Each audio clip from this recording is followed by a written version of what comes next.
this useless, stupid bill, all these stupid bills they keep passing in Parliament, they are not serving us anything. Let them start passing bills that are progressive.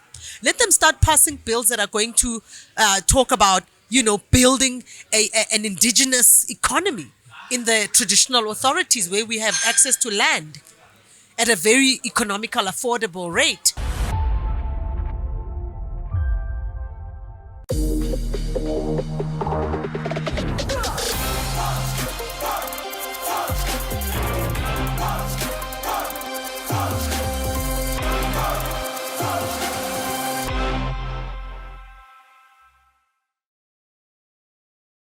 It's always exciting to sit with Sis MANDISA because I'm just here to get schooled. And every time when we have Sis MANDISA on, the comment section goes crazy. And sometimes I ask myself, like, does Sis MANDISA read these comments? And how does she feel with some of the negative comments that come in, the criticism? First of all, how are you doing? I'm good. I'm great. Thanks for having me again on your show. Not having me, but having me in the show. Yeah, but I'm always excited to have you here because you get people thinking and you school me on a lot of things I learn. Yeah, look, South Africans generally, I find there is a toxic brigade on social media, and it's mostly made up of men. Yes, it's the men. It's the men. Very, very toxic. And every but time, you can't say it's the no, men. and of course, it seems to be largely black men because I'm on this crusade. I'm on this crusade to say, look, we have a problem in society, and problems don't fix themselves. They are not created by themselves. They're created by us as human beings. We must fix them. And before you can fix a problem, you must identify it correctly. So all these rude comments you talk about, it's a sign and an indication of deeply sexist societies. Societies that are deeply, deeply sexist and misogynistic, which means they have a special deep hatred for women. No, but that's not all the comments. There's a lot of comments that are intellectually. I'm adding to what you were saying. You were saying to both the good and the positive. Okay, and the negative. To the positive comments, we take them as they come and say thank you if you have to. I don't read comments on your platform. I just wanted to respond to that. Okay. Maybe I need to start doing that. But I'm I'm an empathetic person, so I tend to feel very deeply. So sometimes I'll take a comment personally. But then afterwards, my rational brain kicks in and I'm like, I don't even know if this person is 10 years old or 2 years old. Because I think 2-year-olds can say 4-year-olds. They engage digitally. Yeah, I've seen 2-year-olds on laptops and stuff. Yeah. Some can write already. Yeah. So you never know that, the mental state of health of that person. Umuntu ogulayo, okanye umuntu. If ufundile, even if akafundanga, but like my grandmother was not formally educated, but she's deeply intelligent and had deep wealth and knowledge in indigenous spaces. So, lo muntu lo ufundekile yini, ingqondo yasebenza yini, okanye ayisebenzi. But like I was saying, South African society and let me not speak for Africa, I can't. Let me speak for South Africa. The majority of men, and I dare say black men because I engage both. I like white people. I really do. I must confess. I love myself as a black person and I love you as a black person. But I also like white people. Yeah. And I'm starting to have... I'm starting to find myself having... It's okay. Yes, Batanda. I can't divorce myself from them. You're half white. I'm not half white. My mother is. Oh, your mother is. I'm not. I'm black. I'm 100% black. I'm black. So... I like white people and I find that I'm having a lot more crushes on white men now as I get older. Because I'm single, I'm unmarried. Some of the benefits of being unmarried is that I can have a crush on whoever the hell I want. Yeah. Even if I'm 80 years old, I'm 90. So you find the people on these pages, yeah, deeply sexist, deeply misogynistic, deeply ignorant sometimes, and I'm really sorry to say, but deeply ignorant. So yeah, and I'm an empath. So reading all those toxic, dark, crazy comments about, Tula Koko, I'm like, but they don't say Koko Omkulu to men that are 49 like but me. Then don't you see those compliments? How many people say you're hot out there? Look, thanks guys. Thanks for thinking I'm hot. I don't think much don't about think looks. You're hot. Looks hot. don't matter to me. Yeah. Looks don't matter to me. But you're also intelligent. But looks don't matter to me. I was not raised to focus on looks. My sisters are very, very beautiful. And so if maybe they commenting because of that sort of genetic benefit. And I'm thinking about my sisters. My sisters are super hot. Like, Yeah. I have one who looks like Sade, literally, right? Yeah. One like. No, I Ngicela can't. ukumbona ku- I Instagram, can't. come on. No, I can't. I don't Mandisa, think she's sinabanye a, ezingakashadi, she yeah. has. Ngicela ukumbona nje, just ukumbona. Oh, Shatanga. I don't have a ring. What? Okay, I don't want to overshare, but Ngiyadlala ngishadile. oh, okay. That's why I'm like, yo, Ngikhulumela nina James ngithi ngiyanizama, you know. Uyasiqina Boo's usisibandisi. wife ungangizondi next time you see me. He said that out of his own volition. Bengekho. No, that's a joke. I'm just still in shock. No, mina, I'm a family man. I'm a married But man. mhlawumbe ufunda isithembu, but even that's a private No. conversation between you, your wife, and your family. So Yeah. asingayingeni. But I can't talk about my sisters' names because they have a privacy issue Okay. around my public life. I spoke about my mom before and she was pissed. She didn't appreciate it, no? Yeah, the people at her church were very happy about the conversation, and that's how she knew about it because she's not on social media. So they abogogo basesontweni abakuma TikTok, but they regularly inform her what I'm up to. Yeah. And then she sent me this long SMS full of full stops about, Mao, if you don't have things to talk about, ungakhulumi ngami. I was like, oh, okay. Sorry. So my family are Usho off. kanjalo, I can't talk about my sisters. I can't talk about my mom. Can't talk about my daughter. I can say generic things, but that's about as much as. So that's how your mother podcast you. Like if you Wangitshela don't have, indaba if you don't have zami. things to talk about, ungakhulumi Mamela, ngama wangitshela podcast ngeXhosa, wakho. and then when she goes off ngeXhosa, then you must know ukuthi it's a deep pain and you need to stop whatever it is that she's reprimanding you about. I was like, okay, she's old. Well, no, she's not that old, but she's old.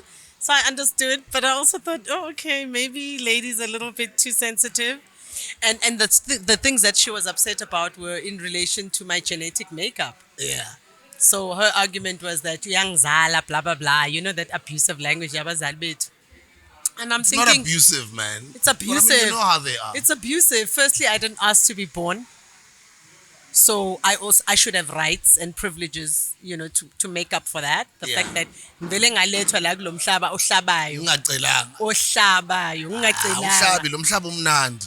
No, uyahlaba umhlaba, guys. Na uthi uyahlaba, uyahlaba. Mina for me, Uyahlaba. lo mhlaba We umnandi. enjoy it. People like me and you enjoy the hlabment yomhlaba because we are able to We're built for it. reinvent ourselves every time. We're able to survive. We understand science and nature, and we understand ourselves in the context of society, and we understand the need for change, constant change, because the universe is right now, the earth is moving Yeah. on its own axis and it's moving around the sun. Yeah. Everything is in constant motion in the cosmos. And so if you are not in constant motion yourself, you're basically going against the flow. So when people talk about vibrations and all of that, you need to understand it in the context of motion. And everything is in constant motion. When it stops moving, when a river stops moving, it basically dies, and the life in it dies. If the sea has to stop doing what it's doing, what's going to happen, right? Sea levels will rise. So if we stop moving, so me and you understand, ukuthi umhlaba uyahlaba, but at the same time, uhlaba while you're like doing this on it, right? So my mom was like really upset because yeah, mina ngikhuluma ngaye, I don't have permission. I'm like, but I actually do. In a way, because ungizele awungicelanga ukungizala. Brought me here, I'm here, I gotta make it work. Yeah. I'm making it work, I think. And if I want to make reference to you and anybody else who's in my mom, DNA, yeah. I think she came almost like this close to say, I'm not even allowed to talk about her mother, her father. Yeah, she's like, I mustn't make reference to her father, because I did, right? Yeah. Yeah, but then I realized, oh, shame, man. Maybe we just need to have deeper conversations with my mom, and maybe we need to give each other some more love and some more counseling, to say, no, it's okay. Don't worry. Apartheid iphelile, officially, on paper. Pelile, you can relax, can breathe. Some things we can talk about. Anyway. I did an interesting video on TikTok last week, and geez, I saw a lot. My comment section went crazy. That video says, forgive your parents. I say to people, I don't know, whatever you might have gone through in the past, it'll help you and it'll make your life even better and live in peace to forgive your parents. Whatever you might have gone through in your past, whether it's your family, your brother, your sister, especially your parents, forgive your parents. And I'd like to hear your take as far as that's concerned, because people are dealing with different issues out there. comment section, there's some people who are like, I can never forgive my mother, blah, blah, blah, blah, blah, blah. There's people who are saying, my father, no, I can never forgive my father. I'm like, sure. People are going through the Look, motions. it's the worst form of not healing or fighting healing, not forgiving yourself, especially with yourself. You need to forgive yourself daily because every day your mind is thinking crap that it shouldn't be thinking. You need to get that crap out of your mind and rather replace your mind with nothingness in it. Rather go into a meditation and have literally nothing in your brain than to think the crap you keep thinking about yourself, about other people, umona, all sorts of resentment, toxicity, like all sorts of just crazy things that are holding you back. So you have to forgive yourself. And but your sorry parents, to come in, then with what you've just said, I find with a lot of you guys think ukuthi abantu bakudlela umona, abantu they don't want to see you win, Yeah. abantu bayakusabotage, abakuvale. Yeah. Nobody's caring about you. nobody cares. We've got problems. People have got their own lives to live. Stop thinking this thing. People bayakuthakatha wena, jeez. We got Clearly lots you're of the problems. president. Like people have got their own issues, their They own didn't problems. even vote for you. Hlele endlini yakho, ubhizi, ustressa ngabantu abangakuvotelanga I just had to say nokukuvotela. that because now Thank at some you. point many years ago when I was young, I used to have that thing. No, I want to this, I want to that. Yeah. But then I realized, I want to their crap busy is in with your their own mind. lives. It's only in my mind. It's your own paranoia. At some point, paranoia is important and it's healthy and it's good for you because it makes you become judgmental about situations that you need to judge so that you can take decisions. Judgment is important in the sense that it leads you to decisions. But you need to limit that paranoia. So if you can't forgive yourself, you're never going to be able to forgive someone else. So abazali, I had a child in '94, and I was virtually just out of childhood, but I was already responsible for a family. I was a breadwinner. Me and my older sister were responsible for my two younger siblings. My dad had left a couple of years back, so we were supporting my mom and my family to raise everybody to make sure that 30 years down the line, nobody's dependent on anybody. And thank God that investment has paid off. Ekhaya I can proudly say, akekho umuntu who's not economically self-sufficient. Okay. They're not wealthy. We're not wealthy. We're not by any stretch of the imagination privileged, but we are all taking care of ourselves. When we have problems, we come together, we discuss the problem, we resolve it. If it needs money, it needs money. If it needs insight, information, this and that. Not being able to forgive your parents is the dumbest thing on earth because uzala umntwana, ngizala umntwana almost 30 years ago. My child was born to a child. You were a child. I could have done, I probably did so many stupid things that I don't even remember.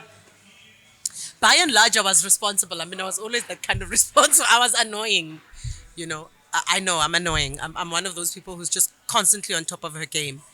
And I'm saying I'm annoying because I know it's a struggle for people to be positive, to have something to look forward to change themselves, to come out of adversity and go towards progress and all of that. I know that. So it is annoying when somebody's always on top of their game. Italumona emtwini who's not able to do that. And so you must forgive your parents. They are just like you. You are walking in their footsteps. You just don't know it. And they walked in the footsteps of their parents, etc., etc. And their parents walked in the footsteps of their parents. You make mistakes according to your space at that point and information available to you at your disposal. So if you only know this much, you're going to do stuff that is around this space. If you know this much, you'll do. So your knowledge, what you know about the world, how you engage the world, how you relate to others and how you allow others to relate to you, how much information and knowledge you seek, how open-minded you become, all of that is a determining factor in terms of how you make decisions, right? So some of the things that we hate our parents for, those who hate their parents, I love my parents. I love my parents. I love too. my dad. Rest I'm a in daddy's peace to my girl. dad. Rest in peace to both my dads. Rest in peace to your father, definitely. Thank you. And they are still with you, of course, and probably even more so now than when they were physically alive. And that's the thing. Ma umuntu omnyama, you need to understand better that ancestral lineage into the spiritual world beyond the physical. So if you're going to hate your parents now and refuse to forgive them, abahlambululeki mesebeshona. Unless uyabahlambulula before ubabeka okanye bayoshiswa, whatever, whichever way you bury, right? Kumele bahlambululwe physically and spiritually. So when you forgive them now, you're actually even relieving yourself, because I'm a Buddhist as well, you know that. You're relieving yourself of generational karma, and you're also relieving your children, your offspring, of the same generational karma. So if you don't forgive your parents, you are actually committing a grave sin against your own children beyond yourself. I know it gets very extreme, right? My dad used to beat us up to a pulp, right? And the other day when I went to visit him, I normally do videos when I'm with him. My father's almost 100. I talk about that all the time. Kumele simthole la kule podcast ngelinye. He's 94, Wow. 94.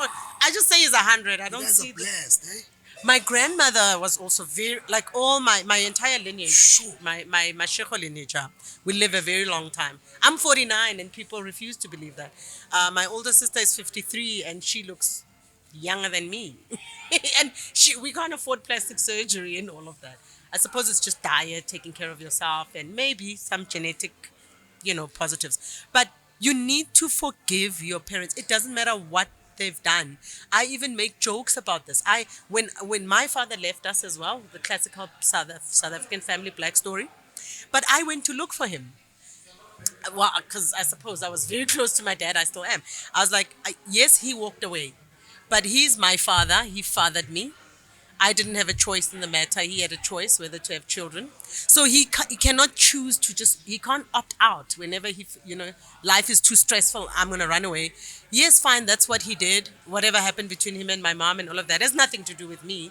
I then took a conscious decision to speak with my siblings. Some of them were very angry. They're like, what? Ufuna ukubuyisa loya muntu kuphi kanjani? Angimbuyisi anyway. I want to make sure he's fine wherever he is. And I want him to understand that whatever he taught us, whatever little bit of education he made available to us, all the life lessons, all the maths and science he drummed into our heads, has finally maybe paid off. I want him to be aware that we're fine, we're taking care of each other and ourselves, we're taking responsibility for ourselves. And I want him to know that I don't blame him for decisions he took, because I'm older now. I understand how easy actually it is to walk away from your responsibilities when you're overwhelmed. And I would think for men it's even more so, right? Because anizali.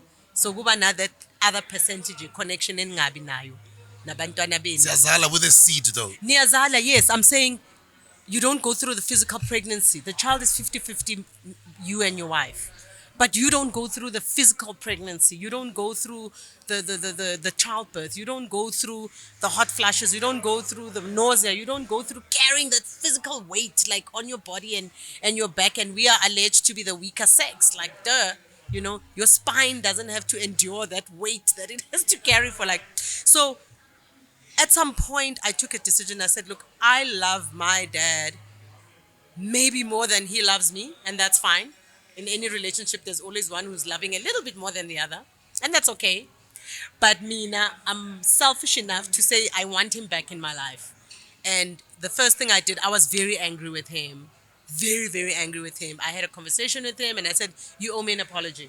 And he couldn't apologize. I mean, he stuttered for a while. Like, every time I went to see him, I'm like, I'm here for an apology. Until you apologize, your relationship is not going to resume. Yeah. Brother. And then eventually he did. He apologized, and my dad is a funny character. He always makes jokes.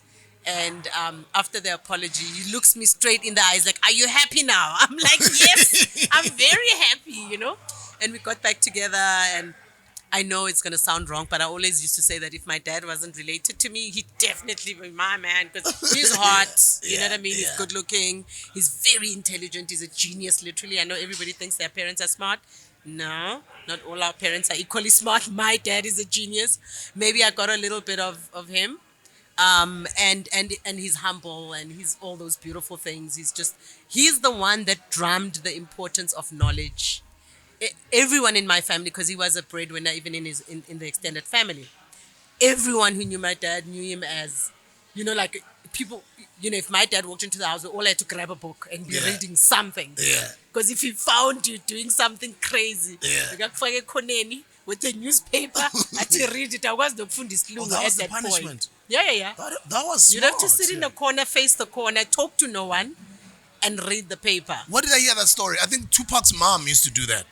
Tupac's mom, yeah. Yeah, I my think I've dad heard used that to do story, that yeah. to us. Yeah, it was absolute The torture. punishment was Tupac had to read a newspaper from beginning to end as punishment. Listen, we had Reader's Digest, encyclopedias, Reader's newspapers, Digest. mathematics, formulae. My dad would just write down a formula and say, work it out. Of course, you don't know what the hell it is. You're like, you can't even, I mean, I'm thinking the times when we were fresh from the rurals in Nelspruit, no mama, which was a traumatic experience.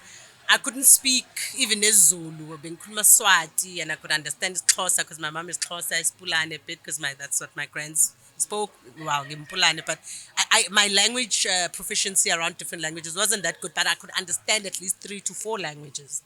Islungu, it was like gibberish for me. And then when we get punished, sifakwe khoneni. Not this newspaper. They're like, but I can't read this. I'm like, read it. Yeah. Pretend like you are reading it until the day you actually learn to read it, right? I mean, he wouldn't give us content in Spedi or Zulu or, Xhosa or Swati, the languages that we were exposed to. But he would give us, Reader's Digest, encyclopedias, and force you to look at it. And you were not allowed to sleep. So you had to look at those words because every now and then, I just one day out of sheer defiance, I just decided to pee myself. Oh, in that corner. No, I peed myself in that corner. You were still young, right? No, I'm a bomb. No, I mean, as a kid, like, no, I need to mention. When, no, in the corner, Remember when we were still growing up, man? Kamelingo. No, then you get embarrassed. Like, how you yeah, exactly. Chame wena nomatras wakho uyoneka ngaphandle like you trying to hide yourself. So I peed in the corner because I mean I wasn't allowed to talk to anyone. I'm in the naughty corner literally. I must read something I can't even read. So I'm like, ngifuna ukuya toilet manje. Now I can't turn around. I can't ask anybody. So you know what? Actually, I think I must just pee myself right here. I'm a bedwetter anyway. So I'm just going to pee myself so that everybody's irritated and this naughty corner thing can just end. True. My mom would offend you. She'd be like, of course. And she'd say, with an expression. Yeah, with that expression.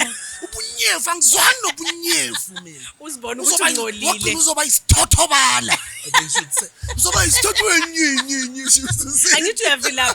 More Villa Putunu is Totobala. Uzoba is Totobala. Angifuna umfana olele mina. Uzoba is ting ting. Is dididi nje. Esichamela ingubo. Yo, guys, my mom used to be brutal with the words. But I get you, man. I think it's so beautiful to hear you, even just the expression, you glow when you talk about your dad. Because I'm seeing my daughter here behind me, and I just want to give the young man who did this piece some props. His name is Art with Sony. Oh, wow. So his Instagram is Art with Sony. Sony is in SONI. Wow. Art with Sony on Twitter. Art with Sony on TikTok. Art with Sony on Facebook.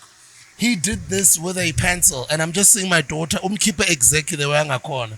So I just wanted to give the young man a plug. Go check out his platform. An amazing artist, very, very talented. He's 19 years old. I want us to get into the tobacco bill, right? Yeah. So last week, Monday, shout out to my brother MacGyver.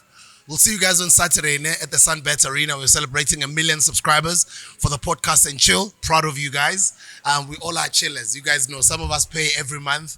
You have to make sure that I know some chillers actually watch this platform. So on is it Saturday or Sunday? We will be at the Sunbet Arena celebrating that 1 million subscribers. I just wanted to thank McG for inviting us as the Hustlers Corner to broadcast from there. Invited Nkululeko Nkeo as well. But I also just wanted to appreciate him for inviting me last week to sit in for him when he had to go to the north. Because sadly, he had a burial at his family, and condolences to the brother.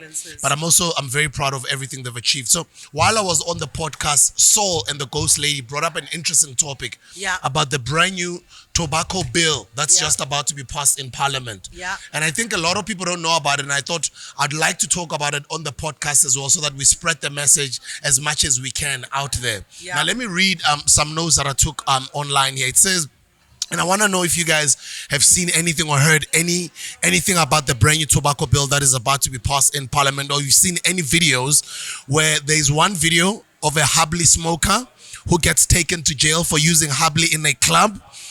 It's very crazy, but you guys must also check out the one where The part where they say possibly you might be facing 5 years in jail. Yeah. Not only that, now let's talk about smokers. Not only hably smokers, but smokers. So the smokers as well, guys, you get taken to jail for just smoking outside of your house, smoking outside of your townhouse, smoking outside of your estate or Yeah. wherever.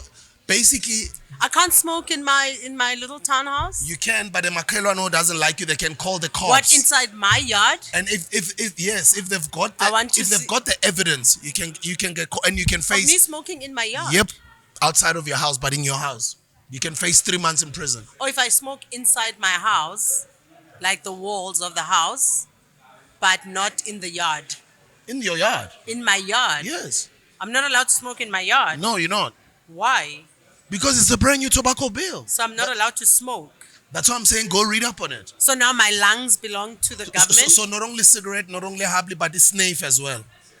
Oh, please, man. I'm telling you. Look, this bill will not pass constitutional muster, number one. It won't. I read through a little bit of it. But anyway, sorry, carry on. Let me finish up and also mention that not only hably smokers or cigarette smokers, but all of you vapors as well. Vaping.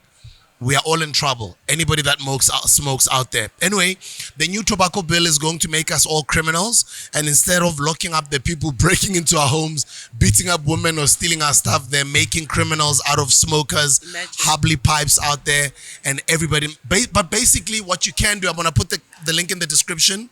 You must use the hashtag Stop the Tobacco Bill. Hashtag Stop the Tobacco Bill. Or you can go to www.stopthebill.coza.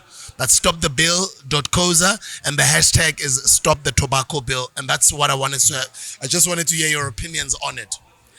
Okay, so me and lawmaking, it's one of my favorite topics, right? I mean, Yeah. we talk about this stuff all the time. Here's the big problem. We constantly hear about bills that are sitting before Parliament. And I would imagine bylaws are even worse. I mean, we're in municipalities, we're supposed to know every bylaw, but we probably don't get engaged in the process, right, of making laws. But here's the problem. Why do we hear about these bills when some NGO or some grouping of people decided to come together and challenge either the legality or the constitutionality or whatever the case is, or the practicality or its infringement on other people's rights? We are supposed to be passing laws. This is a very skewed form of government. We can't be hearing about laws as though we are assets belonging to a PTY limited called Parliament. I mean, this is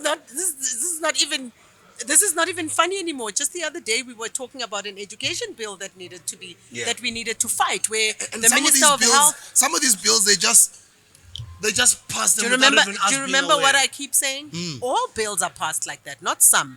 All of them. And it's difficult to change them The afterwards. bills come to Parliament with a briefcase of money, paying off some characters there, whether it's chairpersons of committees, whether it's a president, whether it's a minister, whether it's any member. Because remember, in South Africa, only the 400 people in Parliament have a right and the privilege to pass a law. You, as a citizen, cannot bring a law to Parliament. Where are you going to take it to? Who are you going to give it to? One of the MPs based on which political party you voted for?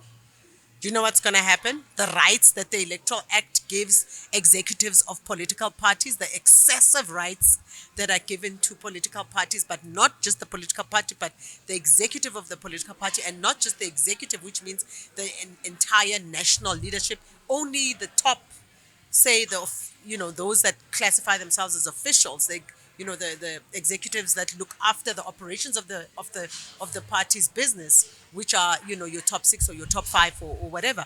Only those people really have a real say in political parties, and this say is anchored in the Electoral Act.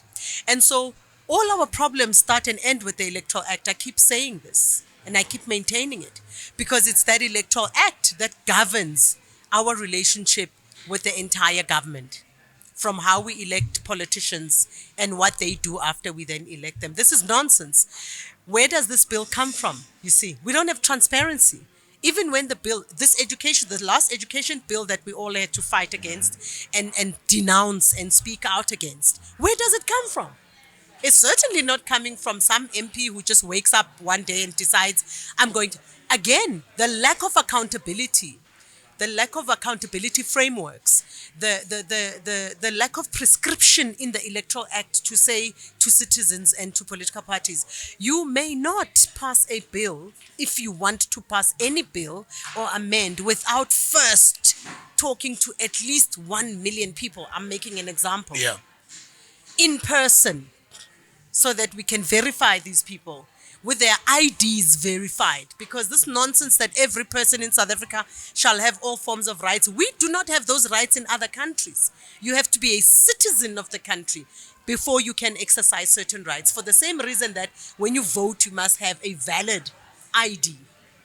Right? I think the only people who can't vote are people probably in prison. No, actually prisoners do vote. Yeah. Prisoners do vote. What they're not entitled to is information before voting. So like being campaigned to, etc. But this is absolute nonsense. This brings exactly to light why we took the Electoral Act with New Nation Movement to the Constitutional Court. Because beyond, and I kept on saying this to you, beyond the issue of how we elect parties and what they do after we elect them and the representative they decide to put there on our behalf who meet no criteria, etc. Besides that, the most important issue of Parliament is this lawmaking. Actually, Parliament is there for lawmaking mainly, right? And then the state and government departments are there to bring those laws into effect and to safeguard and defend them, and then ultimately to safeguard, defend, promote, and protect the Bill of Rights and the Constitution largely. But stemming from a constitutional right or Bill of Rights, there then needs to be an act, which is a law.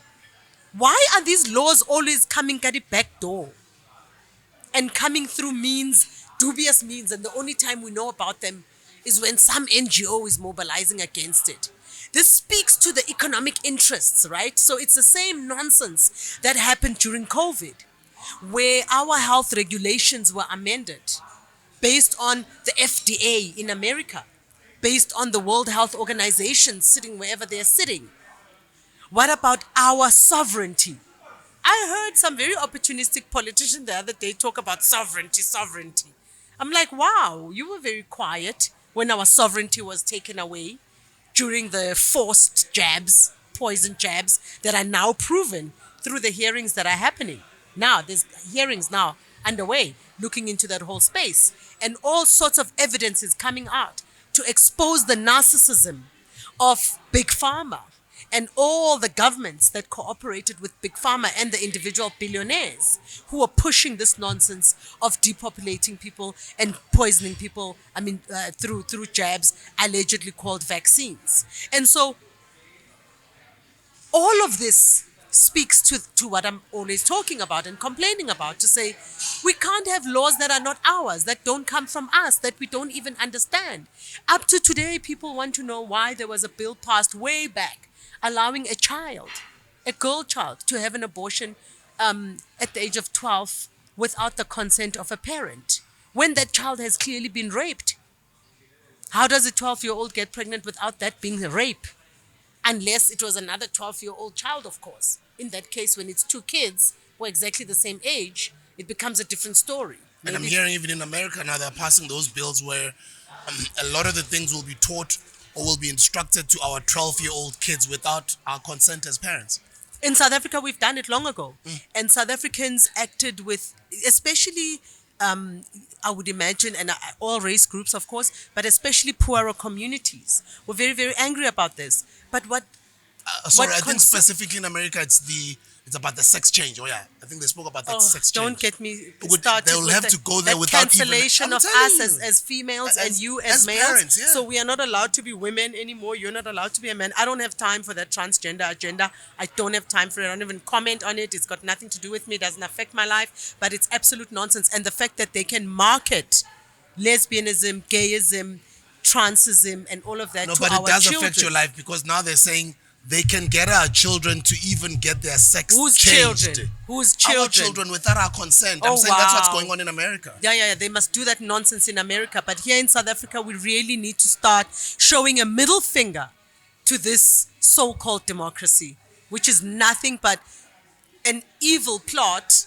by imperialists and capitalists and specific individuals within capitalism and imperialism to control the world. Like there's this obsession, it's narcissism almost, right?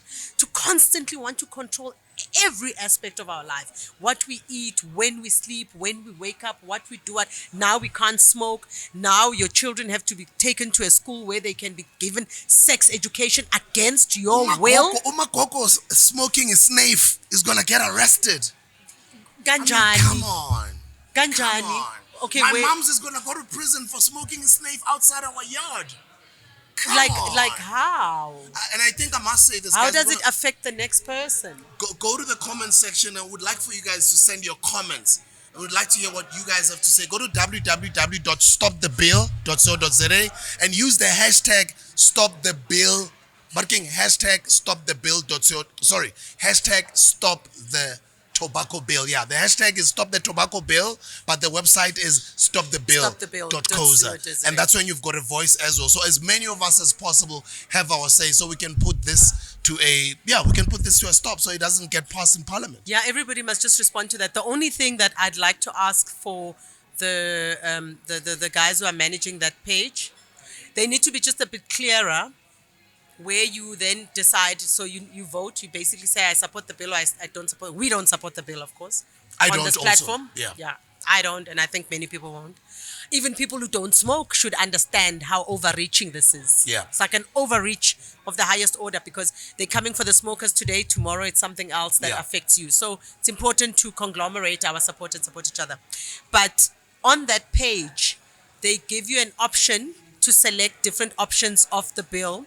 I'm assuming that option are options that are saying, which sections I'm not supporting in particular. You're saying you went to the website? So on this section, if I can show it, can I show it? You are on the website, okay? Can I show it? So I'm on the website. So it starts there. You start filling in your information. I don't think they'll see it, but just start tell them. filling in your information. So to then submit your petition, right? To sign your petition electronically. And then they say sections of the bill. So, and then you can select multiple options. It's ban on public smoking, retail display ban, where all products will be hidden from sight, limitations on the availability of flavors and capsules, etc. But now, the guys need to fix this thing and be clear to say you are selecting aspects of the bill you strongly disagree with or you agree with, because now I don't know what to do. It won't go through. It won't allow me to submit because I didn't want to select in case my selection suggests that I'm supporting that heading. I get you. You know what I mean? Also, they must fix that. No? They just need to be clear. You just need to talk to them and ask them just to be clear to say, you select one of these because, select any combination or all that you don't agree with. I think that's what it's supposed to say. It's not very explanatory. But on this bill issue, when are we going to have public representatives they're political, so they're clueless about the economy, of course. But when are we going to have public representatives that actually promote bills that talk about job creation or support entrepreneurs and SMMEs, development of economically depressed areas, to say, here's a bill. Why are their bills always so dubious? It supports the argument that I always make, that those bills come with a briefcase, exactly like COVID came with a briefcase of money. An economic agenda, right? An economic agenda that's imposed on us. Somebody's somehow going to benefit hundreds of millions, if not billions, over the next couple of years if this bill does get passed. Over something that they want to introduce that will benefit from this bill. It might not be clear in terms of what it is. For now, but they've got their own agendas. So if the parliamentarians can stop advancing the agendas of imperialists, of taking over our supply chains in government, of taking over our government budgets, you need to think very carefully about what COVID was. Beyond the evil of depopulation and injecting poisonous substances in your body to destroy your immune system for good. Because we see people dropping dead now, and the very people, and I don't want to be nasty, but it's the truth and we can't run away from it. People dropping dead as a result of diseases and illnesses that their bodies were unable to fight after they jabbed themselves with this nonsense. And they were warned that the likelihood of this thing destroying your natural immune system is very high. But what these guys were really doing, besides depopulation, the evilness of this whole plot. Transhumanism, right? They were taking over government budgets. What, you don't see it? Okay, let me explain it to you I in know they simple were taking terms. away our sovereignty. No, let me explain it to you in simple terms. Yeah. So one, there was the lockdowns, and then that was legislated. You can't move, you can't go there, you can't do this. You must be 2 meters from each other. You can't travel to another province or another municipality, blah blah blah. What does that do? What is an economy? An economy is about movement, right? So that's one, preventing the economy from doing anything and basically collapsing it. But two, they then go to their government buddies and friends, all the presidents and countries that participated in this cruel, and we really need the International Crimes Court to come down hard on these guys and open up those Nuremberg style crimes. Two, they then said all government expenditure is basically stopped except for essential services, right? We all felt like, oh, we're so grateful. But then what happened? How did they purchase? How did all this corruption come about with the, what do you call it, the protective gear? The PPEs, I think. Yeah? How were those procured? The money that came from the IMF. Through what is called emergency procurement. Yeah. Oh, the emergency procurement. Emergency procurement, what does it mean? We don't go to Tender. Yeah, I mean, we know the tender system doesn't really exist because the politicians in parliament and legislatures decide amongst each other, even now in the coalitions. That's why they can't come back to us in society and tell us what is the coalition agreement about. The coalition agreement is about when uzothatha le tender, lo athathe le tender. Those tenders belong to politicians. Just get over it, guys. The sooner you forget about tenders, the better. Those tenders belong to them, their concubines, their girlfriends, their brothers, their sisters, their wives, their trust funds where they flush all the money into, etc. And there are a few business associates that are giving them bribes and helping them to sustain the thing. But that corrupt system of the tender system itself was stopped because now we are engaging in emergency procurement. Like now in Johannesburg, you want us to talk about that later? Yeah, there's been that gas explosion. As soon as we can actually get into it. The gas explosion. Yeah, even the Germiston gas now explosion. there's going to be emergency procurement from the city of Joburg, and of course Banyaza in province is also going to want to have emergency procurement. I would imagine that's part of the reason he was so proactive yesterday. No, but it's good to see Panyaza being present on the ground. That's Yeah, what a lot of people are course. saying. Then it's going to justify emergency procurement because now you need emergency procurement to deal with that problem. Also, that's what they were doing during the COVID-19. Yeah, wake up, guys. Come on. You must understand how your government works. What do we always talk about? Know your history, know your problems, understand your problems in detail. Study your problem until you perfect understanding your problem. Then you'll find a solution, right? If you don't understand your problem, you'll never ever find a correct solution. So they go for emergency procurement. So for 2 years, government was under emergency procurement. And then the third element, they could borrow money as usual without our freaking permission. And then who's paying back all this money that's being borrowed? I hear people saying, yeah, no, nami ngifuna amathenda ngizodla. That's fine. You're stealing from yourself just in the future. You're stealing from your children's future. You're stealing from yourself. You think the South African government collapsed overnight over the last 30 years? No. You are feeling the effect of stealing that has been going on for a while. Right? And that theft was inherited from the apartheid theft. When Thabo Mbeki and Nelson Mandela decided to focus on, I can't remember the correct economic and fiscal language to describe it, but to focus on paying off apartheid debt. No, it's not apartheid debt, it's our debt. And then they decided to arrange planning, financial planning, the fiscus planning from 94 to a certain point in such a way that it prioritizes paying off the IMF debt that the apartheid government. It didn't make sense to me for many years, but now it really, really does. Why would you call yourself an anti-apartheid activist? And I really want Thabo Mbeki to explain this to me. Because he's still alive and Nelson Mandela is gone. So I want Thabo Mbeki to explain it to somebody one day. Why would you focus so hard on paying off a debt of a system that you yourself fought so hard to have declared in the UN as a crime against humanity, that we all know was a crime against humanity? Why would you work so hard? Yes, I get the colonial debts and all of that, reparations. Let's set that aside. Let's create compartments for conversations. Singapambani when we talk. Why would you focus so much attention paying off a debt that was used against you? It's like when I go to shops and they give me bad service or anywhere where I have to pay and they treat me badly. I always walk out because I refuse to pay you to abuse me. You can abuse me, but it's worse. It's like I'm abusing myself. That's exactly what it is. And I'm paying you to have you abuse me. We paid for the apartheid government to abuse us because me and you especially, the black so-called middle class, we paid more than white people. Yes, we did. Because our taxation was not relaxed after 94. We were not given economic reparations. A reparation is not a reparation unless it has an economic impact. It's meaningless. Can have a social impact. It's meaningless. It must have an economic impact. We were supposed to be given a tax break for at least 30 years because 30 years is a generation. All the taxes we've been paying to this government for them to loot on top of it was an injustice. That should have been our reparations. All that money that Thabo Mbeki and Nelson Mandela and their cabinet focused on repaying apartheid debt, loans that the apartheid government took out, especially closer towards the end of apartheid. If you go and study the fiscus of the apartheid government from 1948 to 1994, you'll see that the highest debt that they took out was in the years leading up to 1991 with the unbanning of black political parties. And so I'm saying we are the ones who are paying for all the money that is being looted. It's our money, number one, because it comes from the 14%, 15% VAT you are paying every day, the fuel levy you are paying, the pay as you earn you are paying, the company tax you are paying.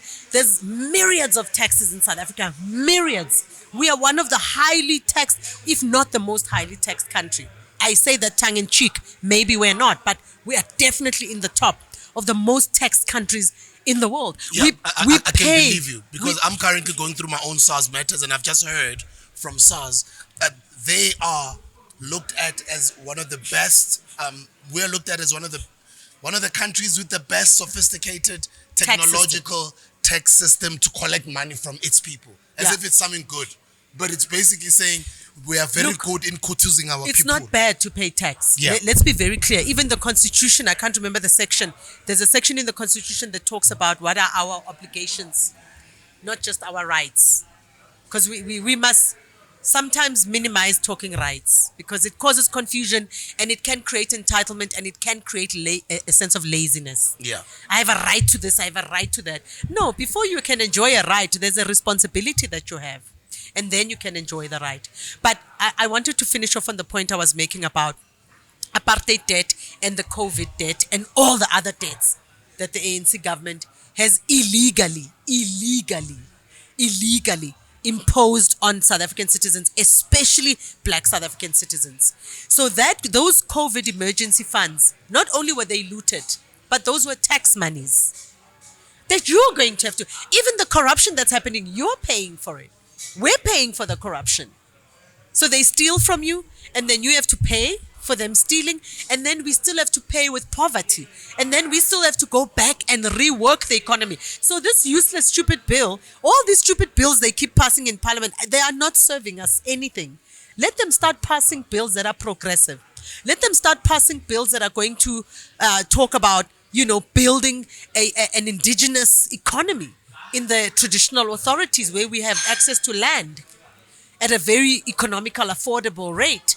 And we have opportunities there to build an economy there, an indigenous economy, an African economy. They talk so much about Africa, this, Africa, that. Africa is in my own little space because I'm an African on African continental soil. I don't need to be in Ghana to be in Africa or Zimbabwe or Mozambique. I'm fine, in South Africa. I'm a nationalist. I love this Africa that I'm in here. But let's build this Africa. Can we have bills that are of an economic... Can we have a bill that talks about the evil of black people having to pay tax over the last 30 years when we should have been given a tax break? And that could have been our personal private reparation. That could have been our personal, private, individual reparation. We could have created economies in every household from the money that we would have saved not having to pay tax, and allow white people and whoever benefited from apartheid economically to continue paying the tax as their punishment. There must be a consequence for every action. For every action, there's an equal but opposite reaction in science. And science is nature. The laws don't change just to suit your political agenda. All these stupid laws, we need to put an end to this nonsense. We need to show these guys a middle finger. Like, people need to reject... Actually, we must reject every bill that comes out of Parliament. Especially, we must reject them, except for the appropriation bill. The appropriation bill is the bill that allows Treasury to pass money from the SARS money that SARS collects, municipalities, government departments, all the money, the revenues that we collect, that money gets taken to Parliament in order to for the appropriation bill, which means appropriate, right? To allocate it to different departments. That bill we mustn't reject. But we must reject all these other laws that these guys, because those laws are not our laws. They did not engage us and talk to us and get our permission and our views and why we want. They did not even explain to us why they have the bill. All we see are NGOs then saying, reject this bill. We must reject all the bills. There's load shedding. Anyway, let's get into the so-called Bree Street, Johannesburg gas explosion, Germiston gas explosion. Yeah. That's the load shedding we have to deal with in South Africa. For those who are not in South Africa, this has become normal now in our country. Anyways. Yeah. So you see the gas explosion. I didn't manage to get enough. I didn't manage to get enough data for myself because I always say, I mean, you can have information, I can have information, but we need to process information for ourselves. I thought it was strange, but then the other day in my street, I drove behind a huge, massive truck. I was pretty sure this truck was not supposed to be in an urban road because there are rules for trucks, which roads they must go to, which not, unless they're going to deliver and come back. And that truck, I didn't even know it had a CY registration. I only assumed the guy got lost. But I mean, all the trucks have got this fitted GPS and all of that, and they have their routes already mapped out for them, etc., etc. And so the only thing I found suspicious was why that truck was on an urban road. Unless, I mean, it was a fuel truck, so the argument could be it was going to deliver fuel at a gas station or somewhere, right? That's fine. But that was one issue for me because I really do have a problem with these massive trucks coming into residential areas because they're not allowed, unless, of course, they have a specific reason. But also, when I saw some content from a gentleman who I think was a truck driver before, he was sharing a lot of information about the technology that's fitted into their cargo trucks and all of that. And that's what I got access to. And he explained, and I sort of agreed with him logically, to say they have this GPS tracking system that the drivers must follow.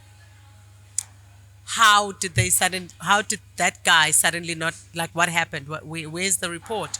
They do get naughty. Some truck drivers do get naughty, so much so that even entrepreneurs, for instance, in Mpumalanga, yeah, who have their trucks delivering coal to, say, a Midupi or a Eskom, yeah, they seal the trucks nicely, but they get to certain corners where these guys switch off the tracker. And then they remove the proper coal. The proper coal. Oh, my goodness. The coal it's an economic thing. thing. Yeah, it's an economic and thing. swap it for. And there's a cheaper coal. The rocks, the ones that they use to sabotage our electricity plants. Then there's normal proper coal, but then there's also the high quality cleaned coal, which is high quality, yes, which is even more expensive. That we've already paid to have it cleaned. And a lot of it goes down to Richards Bay. And then a lot of it would go down to Boma Eskom. Eskom is the biggest. For the export would be, I mean, I think it's Richards Bay in Mozambique. So these guys would get naughty and switch off the tracking system and then go into their own corner, steal the coal, sell it to whoever. Nonsense, and then they seal it still nicely. And then when it gets to Eskom, and then Eskom officials are on some, and then when as the entrepreneur, you're like, but your own drivers are in cahoots with other economic thugs. And I would have also wanted to understand what happened last week with this whole burning of trucks. I don't know if it's a movement or it's a coordinated effort by who. I don't know and they were unfairly accusing abantu betutula. You know, it's so amazing how narcissistic our society has just become. Yes, it's clear that there's definitely I remember once we spoke about a report I was given. I unfortunately lost it on my phone. I must look for it in my downloads. That was shared with me secretly. By somebody obviously I cannot make reference to, on a Gauteng Hawks investigation that was done into, and I'm not digressing, but into the copper, this infrastructure damaging and destroying saga that we see happening in South Africa, and the copper wire theft from our substations and other, value chain infrastructure components of our electricity value chain. That it's actually an international syndicate, international, not African international, like international, global, most probably run by some Americans or Europeans, because how it was identified was one through the investigation, but also one of the biggest signs that there was a big problem, that there was some sort of organized crime thing around it at a much bigger scale beyond South Africa, was identified by the investigators, the Hawks investigators, and it said Gauteng Hawks specifically, by monitoring the movement of copper, or of copper sales, where South Africa is one of the biggest copper sales, exporters. But we have very little copper, if any. I think we have 1 or 2, 3 areas in South Africa where copper is mined. We don't have copper deposits that much, right? For us to be such a big exporter of copper. And that created a hint to say, oh, okay, there's a problem here. Why are we exporting so much copper when we are not a major player in copper mining, right? We don't have, whether we have a lot of copper deposits underground, I don't know, but we are not a major player in copper mining. By far, we are a very, very small player. It says here South African exports of copper was about just a little under $1 billion during 2022. That's last year. Yeah. This according to the United Nations. $1 billion is what, 20 billion rand? Yeah, that's all. That's like 19 billion rands. Yeah. Compared to other minerals, how are we performing? But that makes us one of the biggest exporters of copper when we are not mining international copper. trade. We're not mining copper. Our reserves South of copper. Africa exports of copper, data historical chart and statistics. Okay, you guys can read the article yourself. You can just people need to do their own research, right? Yeah. Like, I don't believe in spoon feeding. I think spoon feeding destroys brain cells. We all need to read for ourselves, and even if we don't understand, but read, right? And then you can ask and engage and exchange information. We are not a big exporter of copper. We are not a big miner. We're a big exporter of copper, but we don't mine copper, and our copper deposits are very, very minuscule. So where's the copper coming from? That's when that investigation unearthed. So I'm saying to you, it always starts off as though it's a conspiracy. Anyway, narcissists. With COVID, they called us conspiracy theorists and all sorts of things. Even the scientists whose information we were using to base our arguments on. Even our intuition, by the way, guys, me as a female, I have a better intuition than you. I'm allowed to use my God-given natural intuition to say, no, le angifun. Actually, I had a nasty dream about this thing. I'm not doing it. You know what I mean? I have a right to listen to my intuition. And so the gas explosion in Johannesburg, that oil tanker, whatever explosion, Germiston. the ongoing infrastructure sabotage. Was Germiston oil or was it gas also in Germiston? Because the Johannesburg Bridge Street one, they're saying it's gas. It's gas, but underground what about the gas Germiston one pipes. 2 weeks ago, 3 weeks ago, or a month ago, 2 months ago? That was electric, is it? Just as people died. And then you have this deaths, ongoing stripping of infrastructure on our roads. Yeah, and right? this burning of trucks. For me, I'm actually interested in this. And the burning of trucks people like has myself get affected. I'm a business owner. I've the got burning trucks on of the road. trucks has been going on for a very long time, by the way. But it's what's a the agenda consistent. I don't know what the agenda is, really, to be honest. But is it the sabotaging it of the could movement of the minerals? It look. It could because be. I know they've killed the railway lines. We also don't know if there was an agenda. Of course, there was an agenda. Of course, the trucking industry in South Africa. And if you look at the trucking industry, it's what? Made up of what mainly? It's the trucks. The trucks are what? Vehicles. Yeah. So the people manufacturing the engines for those trucks. You have to go very deep when you look at the possibility of a conspiracy, which we all know in most cases are not conspiracies. A lot of things that we now know to be the truth that were happening in South Africa during the apartheid time were said, no, these are conspiracies. People are making up stories. But we now know that a lot of those things that were happening were actually happening. When something just sounds too horrible to be true, and it's the truth, obviously the proponents of it will always label it a conspiracy. It's narcissism. It's a societal narcissism that's brought about by capitalism, greed, and the desire to make money, and also the battles between the controllers and owners of the economy. Some of these battles, in fact, a lot of these battles play themselves out in the marketplace and in communities. Like, for instance, in the farming, in big agriculture, it's very common for farmers to throw excess food in the ocean. Oh, I didn't know that. Oh, yeah. Food is thrown away all the time to control market supply and demand factors. because when there's an oversupply of a product or produce, the price drops. So this is a fact. You can research it. A lot of farmers were found to have done it. Some admitted to it, that when they overproduced, they would take the excess product. I mean, you're farming here. You have farm workers here on your farm that, who are going hungry. Families in the rural communities, around farming communities, often have food insecurity. What an irony. You're producing food, but you are food insecure, because the farmers, to control supply and demand factors, I'm talking big agriculture. I'm not talking our type of farmers, subsistence farmers, my grandmother, your grandmother, and me and you, who are little vegetable gardens, amasimu here and there. No. I'm talking organized, capitalist-driven, government, orchestrated industries that are orchestrated by both government and big industry, because that's how the economy works. Government exists for big industry, by the way. It doesn't exist for me and you. That's why they give you guys elections every 5 years, to keep you busy, to feel like you're part of government. That's why they pass laws you know nothing about, because government is established by big business, for big business, to govern and regulate the flow of money, right? And so they then control supply and demand factors, throw excess stuff away. Stockpiling is a capitalist practice. I mean, you have to stockpile and then hide the stockpile and then take it out gancane, because what you're doing, you're controlling supply and demand factors. It's crude, it's crass. So yes, there's definitely conspiracy. I want to add to your conspiracies. There's something called bioengineering. I don't know if people have heard about it. Go and research about it. Read up about it. Go to YouTube. Go to Rumble. You'll find a lot of info. Rumble is completely free. Even bitchute.com. Rumble, and I like what Elon Musk is doing with Twitter as well. Completely free, censorship free. You'll find a lot of information on cloud seeding. It's called cloud seeding. Seeding as in a seed.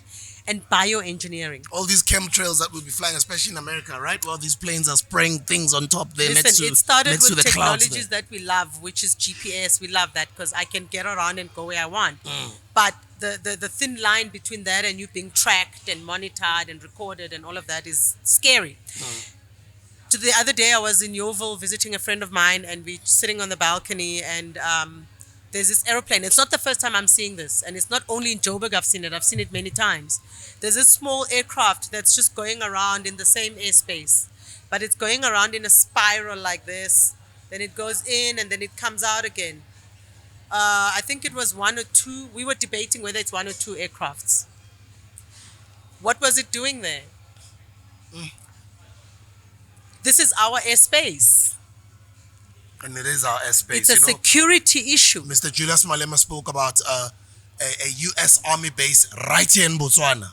If anything were to happen, they won't even be coming from Washington. They can deal with us in a few minutes. Because the Americans are just right here in Botswana. They've got an army base just around the corner here. What are they doing in our airspace without our knowledge? There's U.S. Army bases everywhere, even in South Africa. I don't engage in opportunistic arguments. But it's what they've been trying to do. But that's what they've also been trying to do in Russia. And that's the reason why Russia is also up in arms with not having the NATO guys establishing base. No, I don't have time. I don't have time for America and Russia. I don't engage. The minute we start bringing that argument of East and West, I disengage. Okay, let's come back. Yeah. So I disengage because they are all imperialists. Russia and China want to do the same thing that America is doing in South Africa and Africa, that America and Britain and everybody else is doing. So you wouldn't say BRICS is a better devil? There's no better devil. They're all devils. And I just heard last week that Putin is not coming anymore, right? For the threat of assassination, right? Thank God. Because at every given point, like how the Earth has to balance itself in the cosmos, we are literally suspended in the universe. There's nothing holding us. We also have to balance the interests between evil and good, which comes from both East and West. I don't have time for this East-West debate economically and in terms of politics, because none of them have the minerals we have. They want the minerals, nothing else. I don't trust these politicians in Africa, in South Africa even worse, because they are the ones who are trading with these guys. That's why they want us to choose all the time between East and West, and just to fool you, so that you are always involved in some sort of stupid ideological debate about who's evil, who's good. No. They want kickbacks from these guys when they bring their dollars and their euro and their pounds and whatever currency they bring. They want kickbacks from those deals. I don't engage in those things. Ziyangibhora. We need as human beings to urgently discuss how do we get back to providing for ourselves. Food, energy, basic things like clothes, etc. How do we go back to building our own homes and all of that and remove this interest of big capital and imperialism and profiteering at our expense? How do we start providing for ourselves? Sizikhiphe kule nonsense yokujovwa ngama-vaccines from when we are born. DNA altering stuff that is supposed to change our bodies, how they function. We can that's why they kept on saying to you, go hambo jova kayi-1 mawuqeda lapho uyobooster. So siyama-lab rats. We are lab rats. Literally, that's what we are. So they're doing bioengineering, cloud seeding. They've got these aircraft and whatever else they use to emit these substances that I don't know what it is that they're emitting, but there's a lot of activists. I know in Israel, there was a foremost female activist, I forget her name, who has a lot of information on bioengineering and cloud seeding. She even spoke about how during the so-called Gulf War, they basically destroyed Iran by creating more hot conditions and expand the desert, the desertification of Iran during the war when they were fighting Iran for their oil to basically frustrate them further. So I have a theory that the same thing is happening in South Africa. Yes, I'm in renewable energy in terms of my entrepreneurial activities. Yes, I like the renewable energy space. It's a very vibrant space, and it's a space that has a lot of potential to render all of us independence and take us off dependency of this cruel, corrupt, crude government and its cruel, corrupt, and crude, imperialist partners outside of government that are controlling them. So the technology, there's nothing wrong with technology. It's how it is used and what people do with it, that becomes evil. My thing is, these extreme weather conditions are being engineered and generated and bioengineered through all these little things that they are doing. HARP and DARPA. I don't know about that. Okay, but these are organizations also that a lot of people are saying, even in America, it's called conspiracy theories, right? Yeah. That are out there. My conspiracy theory was that they control the weather. And sometimes, that's what I'm saying. A lot of the times, not only in America, even here. But that's what I'm saying. I'm saying that right now in South Africa, that's what I'm saying to you. I believe that they are doing that because they want to drive this agenda that they want to drive, that is anti-coal, and that coal cannot be processed cleanly for energy, to drive the continuation of the underdevelopment agenda for Africa, because we are the only producers of, not the only, yes, but we have the best technology in terms of producing coal-generated electricity, us and the US, right? And so what's the quickest way to impoverish people? Energy. Even your body needs energy. You need energy to get up and work. Beings, yeah. We need energy to have this conversation. I need energy to read. You need energy to think. Because that's why you eat. We are electricity. We are energy. So our economy requires energy in the form of electricity. Without electricity, there is no economy. Forget about it. Or at least this form of an economy that we are living in now, right? And so the renewable forms and clean forms of energy are brilliant. Many of us should be going into exploring that space to understand how we can build homes that can generate their own energy, because this energy comes from nature anyway. Nobody is actually manufacturing the energy. We're just converting a form of energy in nature into electricity. And so they are bioengineering. It's called bioengineering, cloud seeding. I'm going to keep repeating it. Bioengineering, cloud seeding. They are generating certain weather conditions to suit whatever imperialistic agenda that is now underway. And I think, if we're going to look for the reasons why these guys are doing these things, I don't think there's anything very sophisticated. I just think it's human greed and human evil. And of course, there's an evil to it. There's a very well orchestrated evil agenda. You can see it, to say certain types of people cannot procreate and bring more human beings onto this earth. Only certain people must procreate. Therefore, asbajoveni, these contraceptives that have been pumped into women. Family planning. There's now evidence. Planned Parenthood. There's now evidence that the pills. It's the, what do they call it, by Margaret Sanger? No, Bill Gates. Those pills, what do they call them? The contraceptives, yeah? Those pills that they give to women It's now been proven that those pills are the main cause of breast cancer and maybe even cervical cancer. The injections that women used to take, I can't remember the name of. I went on to those things for 1 year in my entire life. I'm 49 years old. I had 1 year of contraceptives. After that, I was quite a prude. So I decided abstinence. I abstained. Sex is not necessarily a healthy engagement anyway. I abstained, and where I had a partner and we were engaging in intercourse, there must be a condom or two or three, right? Yeah. That's the only way. It's abstinence or put some sort of condoms. Condoms were not invented by the West anyway. They're actually an African. We had condoms. We made condoms from sheep intestines or whatever animal intestine. Anyway. So I like that when you spoke about Rumble and BitChute earlier, because Google is censored all of these things. Like, they put it nice. They say Planned Parenthood. They call it birth control. But there's a word that Causes I was looking cancer. for. Eyaga Margaret Sanger, man, Netamela Bill Gates. This movement that they've been on for decades and decades and decades. Oh, don't talk about Bill Gates. That guy is alleviating evil personified. He is the guy now who's trying to, because he's in food product. He's actually in everything. Him and BlackRock and Jeff Bezos and George Soros. They're in everything. I think I mentioned this to you as far back as 2020 as well. State Street, BlackRock, and Vanguard. Yeah. Anyway. Vanguard. Yeah, it's them. Now they want to emulate. Now they are trashing breast milk. How? They're trashing everything natural, these guys, which means bona self, not clone from scratch. On the transhumanism, So robot. So it's really, I think, a sign and symptom of just the limitless extents of greed.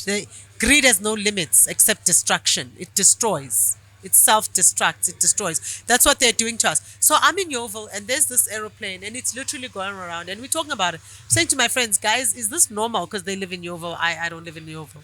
Is this normal? Are these aircrafts normally here? And they're like, oh, no, maybe it's the training schools. I'm like, I'm pretty sure I worked in aviation and tourism for some years. I'm pretty sure there's rules around training schools where the training can and cannot happen. I'm not sure if they're allowed to train. I doubt. I could be wrong. I need somebody from air traffic, ATNS, Air Traffic Navigation Services, to correct me. But I don't think that training schools are allowed to train over residential areas. I doubt that very much. And this aeroplane was literally going around in circles. And if you do your research on cloud seeding and bioengineering, you'll discover, you'll unearth a lot of information about how these weather patterns are actually manipulated. Two more things to talk about before we wrap up the episode. The first one, I'd like to say thank you so much to ShopRite Checkers. After 9 years, we've been trying to get into the ShopRite platform, which is the biggest retailer in Africa. Finally, our drink, More Fire energy drink, has made it into that platform. It's great for us, good for us, good for our growth. It's good for our clientele out there. Now, you guys, at least you've got a chance to buy More Fire in bulk, buy More Fire in your numbers, because we've only been given the Gauteng listing. They said for us to get a nationwide listing, we must deliver first in our numbers in Gauteng. Where's your More Fire today? Sorry, I just gave it away, but it's on my t-shirt. It's okay. It's on my hoodie. But what I wanted to say, I started seeing a lot of entrepreneurs bringing up all sorts of different topics online and saying, why is it that just yesterday we had a prime energy drink that just got into ShopRite Checkers like that? And it's taken you all these years as a black business. And that was an interesting conversation that I started seeing online, all sorts of different people having different opinions, people saying all sorts of different things. I mean, I'm just excited that my business is growing. Yeah. But what it does, it shines light on us as black entrepreneurs in growing our businesses, but also us as having not having our own retail platforms or outlets to be able to distribute our own food, our own drinks, our own products, and always having to hustle for. I don't want you guys to hustle for 9 years like we did to get into a ShopRite Checkers.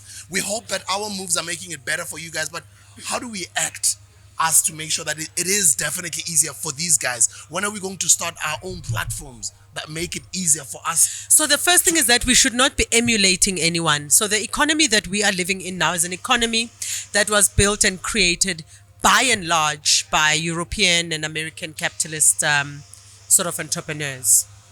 I'm not taking anything away from black capitalists themselves, right? And entrepreneurs. No. I'm saying by and large, was created. It's a system, even the system of government, which works together with the capitalist system. And they agree on how to share with each other, how much tax to charge each other, etc. This one makes laws for this one to operate in, and this one pays this one to make other laws to frustrate other people, competitors, etc. So I don't believe that we need to. Yes, let's work together with existing technologies, knowledge, etc. Knowledge just keeps on building on itself, right? But I think we need to overhaul the system. We need to create our own value chains in our own environments. We need to. I have a friend who's an architect, is in development. I'm talking economic development, like property development, etc. And I said to him, as a black architect, don't you think you should be working on bringing back African architecture, African materials, not materials that don't have as much toxins and poisons, etc. Don't you think you should be focusing on creating shapes in architecture, that are inspired by our indigenous architecture, because we have our own indigenous architecture, which is based on circles, right, and not having corners. You know what happens with corners, right? Yeah. I mean, negative energies get stuck in corners, which is why the Japanese always cleanse their corners in the house. But if you have a circular space, it doesn't have a corner. A negative energy cannot trap itself in a round room. And many other benefits. The material you use to build also need to be good for your body, right? Our bodies need to be grounded because we are made of largely electricity, right? Electric impulses are flowing through our body. That's what makes us. I mean, everything is basically electric, the entire universe. And so it's important for us to earth and be grounded. So we should be living in houses that can naturally contribute to our grounding, And so my thing is, yes, it's great. Oh, by the way, congratulations, well done. I think it's good to get into Checkers. I actually like Checkers because they're selling my stuff. I can't eat gluten. I can't eat lactose. I can't eat sugar. Under duress, yes, I do, but I've reduced my intake of sugar by over 95%, which is why and how I lost all the weight. Same here. I've stopped and sugar. How all my pores closed on my face by just literally stopping sugar. Right, so. But I'll have my mofire here and there. But by the way, I want a mofire that is gluten free. Sugar out of all other energy drinks. And once again, while we're on that topic, free. We listened to you. We are currently busy with a mofire sugar free. Please, can it be called MANDISA mofire? It will be out this year before the end of the year. This summer. Brand new mofire sugar free is coming. I need in a white can. 0.0009% of the revenues of that sugar free. Because guys, often when you give people truthful feedback, right? Yeah. You run the risk of them thinking that you are being nasty. Yeah. So, but you've got a healthy self-esteem. Like your self-esteem. All men should be like you. Like you are not threatened by it. You love feedback. And it's good. Whether it's that was criticism, just my feedback to I say. always listen. I sometimes buy it for other people. Like when I see the guys in the street, I just give them the money and without taking it and say, okay, you can give it to somebody as a parcel if you want. But I can't take it because it's got preservatives, it's got colorants, it's got all sorts of chemicals that my body just can't handle. And it's not just my body. But on to the topic of the economy. We need to build our own economy. I know it's not going to be easy. You're doing it. You're doing a great job, by the way. By the way, because sometimes, because I represent that company, it seems like I'm the only one. It's a lot of us. And you in English is also plural. Yeah. I know Amakala simplified it, and they would say use. Yeah. Just so that they mean now you and all your people. Yeah. And I'm proud of all us. your peeps. I'm also proud of a lot of us as black people in this economic space, what we're doing with our entrepreneurial prowess. In fact, I think we're doing well, man. I'm thinking right now, we're all like rather poor right now, but our poverty No, we're not is poor. fleeting. I refuse. I'm not poor. It's fleeting. Listen, poverty is real for other understand people, that. right? I know what you mean. But I know what you to mean. say I'm poor, No, we are not poor. By all means, we're not impoverished. But such a wealthy continent. we have economic. Keep on saying we're poor. We're not poor. We have We're very economic. wealthy. No, we have economic repression. We are not economically engaged, and therefore we are not manifesting the wealth. Let me put it that way. I get you. We're not manifesting the benefits. We need to do more things together, however difficult it might be. However difficult the banks. You fought with ShopRite, Checkers, and Remgrow for what, 9 years? Yeah, jeez, man. I lost everything for that business. Initially, they were telling you need to pay how much to get into I stores. can give you all sorts of different. So every time I'd get a different excuse. And it's not only them. It's also all the different retail, the retail space. I think what blew up our company from the beginning and what kept us surviving alive over the years has been the what they would call the informal market space. Yeah. So that's why I've got a very Spaza soft, shop, yes, street traders, the wholesalers, the cash and carries.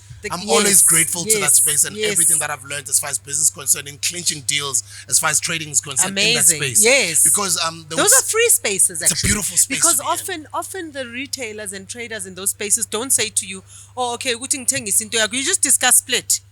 So how much, pricing, how much are you selling it to me for, so that I can mark up, and then you're done. Okay, in these formal retail groups, it's more difficult. Plastic, and I spoke about it, and people were being so toxic. Guys, there's something called consumer law. You know, I do find sometimes when people are being toxic, they generally are ignorant as well, right? And I forgive that. I understand that. I'm also very ignorant in many things, but I'm aware when I'm ignorant, and where I'm ignorant, I ask. You can't be telling me plastic mangfika etilini, because firstly I'm buying it, you're selling it to me. It's a product. It's like any other product in the store. You need to make it clear to me that you're selling it to me.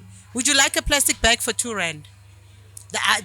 Not would you like a plastic, because then I have a right to say no or yes, but I'm not paying for it because you misrepresented it to me. And then people are so sensitive and they make it about like I'm attacking the cashiers. No. If you listen carefully to that clip, I'm actually addressing the issue to the store owner or the manager or whoever who needs to do training, right? The employer is the one that needs to train the cashier. The cashier can't be sued. I spoke about maybe we should sue Checkers or Woolworths or anybody who sells plastic bags to us, but doesn't train their employees to say, tell them that it's for sale. Or even if you don't tell us, put a price tag to it. Why are they not putting price tags? Everything else has to have a price tag, but the plastic bag doesn't have a price tag, so that it looks like it's almost like you're getting it for free. Yeah. and to devalue that R1 in your mind, so that you feel like it's just a rand. You know? You know what I mean? And as usual.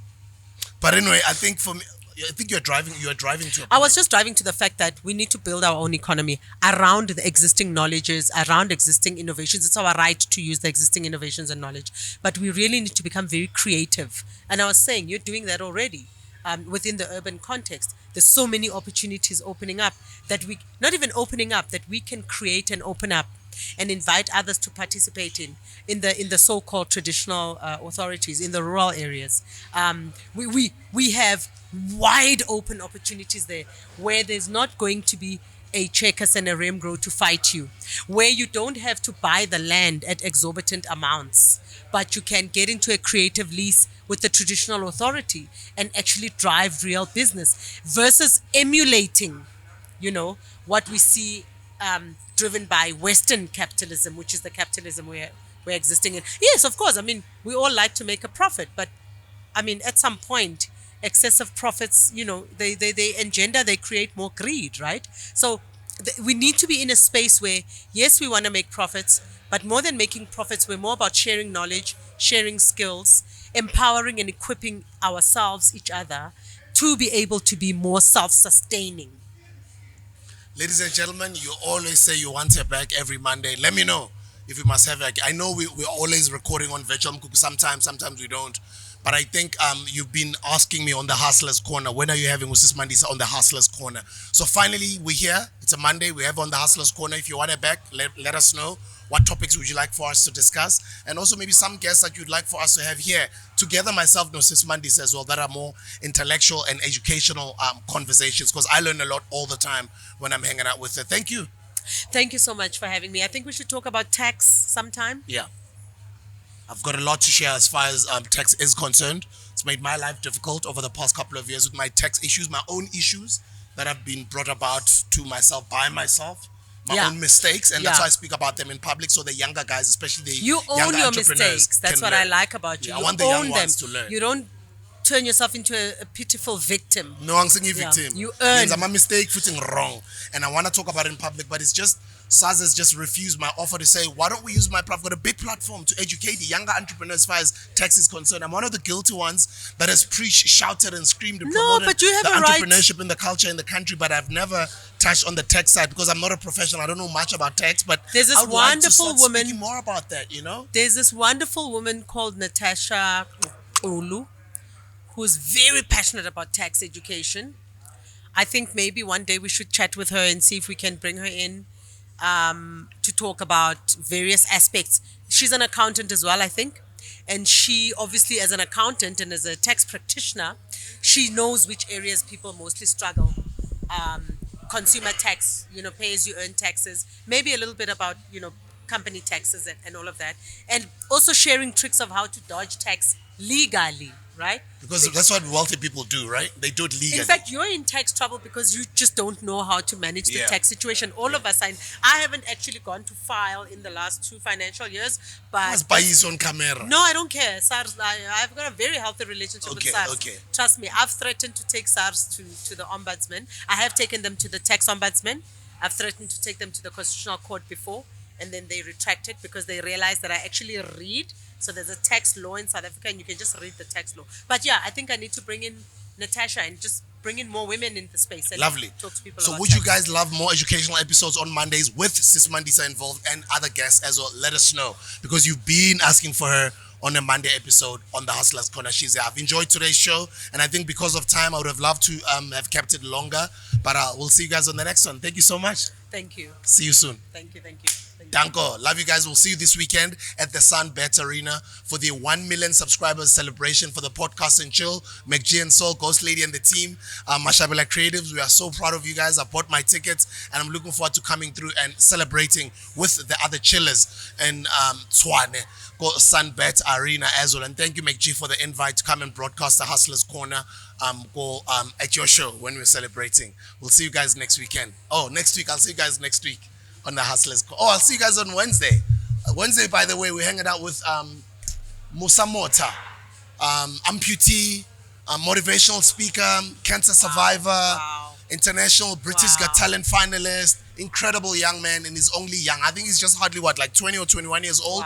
Incredible story. He's also writing his own brand new book. He's also working on his own brand of crutches. He's an incredible young man. So don't miss that episode. It's happening on Wednesday. He's just been trending in the country. The whole world has been proud of him for having performed outstanding at the Britain's Got Talent competition. So we'll see you guys on Wednesday with Musa Mota. Thank you. Danko.